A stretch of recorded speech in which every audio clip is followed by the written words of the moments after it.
A really important role within your business, whether you're running a manufacturing, a construction, or a wholesale/buy and sell business, is the procurement manager, the person who's responsible for buying either the product or the raw materials that go into what you sell. They've got to find a balance between satisfying the needs of operations, so what we're eventually going to sell, while also not running out of cash by buying too much stock. As you would have seen in previous videos, we talk a lot about key performance indicators that we use to measure the levels of performance that are being achieved by departments within a business. Procurement is one of the most challenging. For example, you could use fill rate as a key performance indicator within procurement. Fill rate is the percentage of sales that you lose as a result of not having the stock in your possession. For example, if you receive 100 orders and you're able to deliver 98 of those orders from what's in stock, then you've got a fill rate of 98%.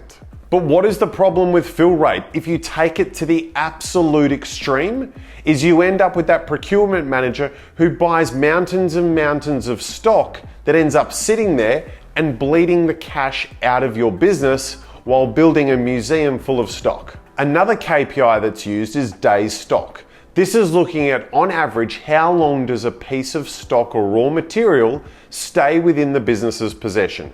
If we receive it today, how long until it's consumed and sold to the client?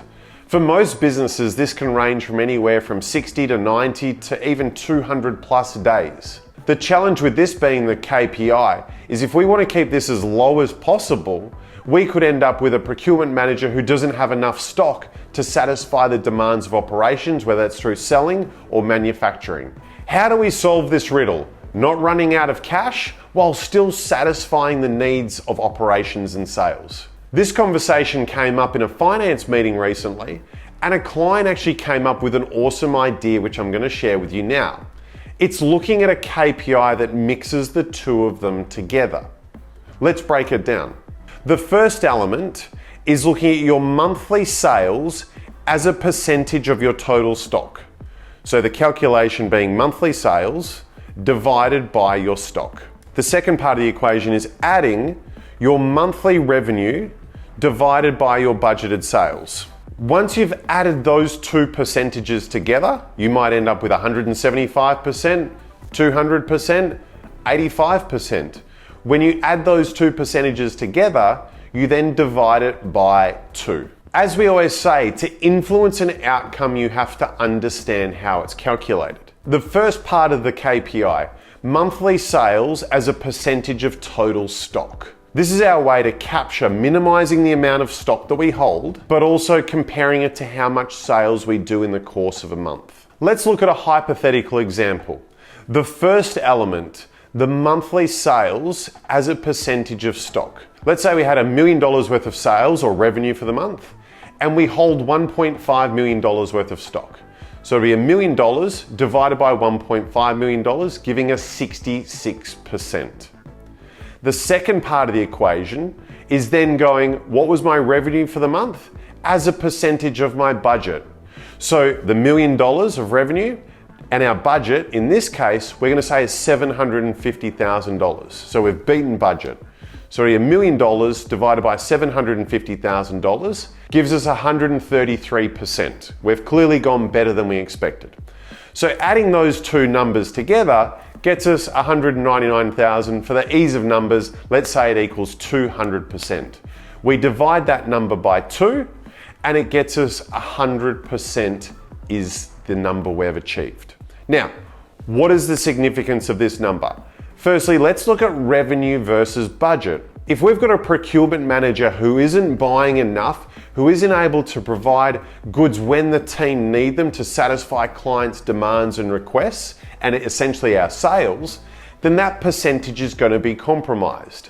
Also, you might be saying, well, how does that person impact sales?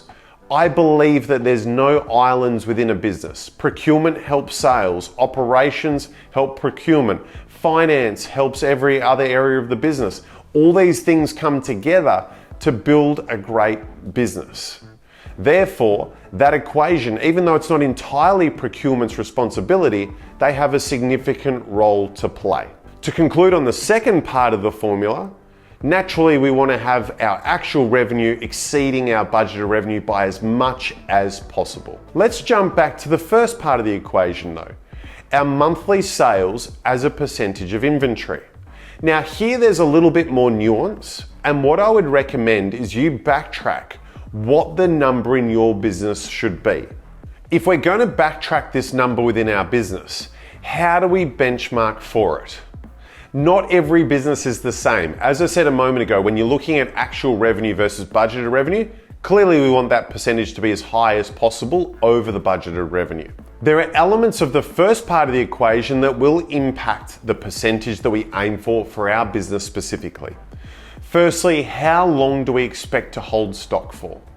A business that imports a significant portion of its product or materials is going to hold stock for a longer period than a business that gets its product locally. For example, if you're importing a significant portion of your raw materials or your product, 150 days might be a really good metric to aim for how long you hold stock, considering the risks associated with shipping and getting more stock in the future into your possession without running out, versus a local supplier you might strive for 60 to 90 days because you can turn that stock over quicker because of how short the shipping is relative to an overseas supplier.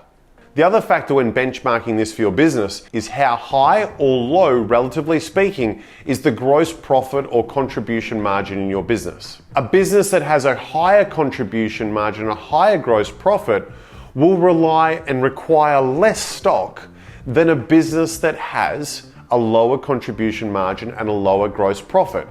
So quite simply, they're going to need to hold a greater amount of relative stock dollars for their sales because they consume more stock to create that sale.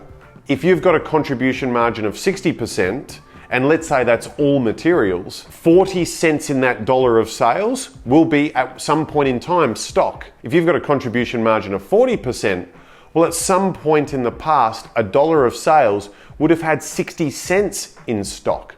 Clearly, that second business is going to be more stock reliant than the first, just by the mathematics.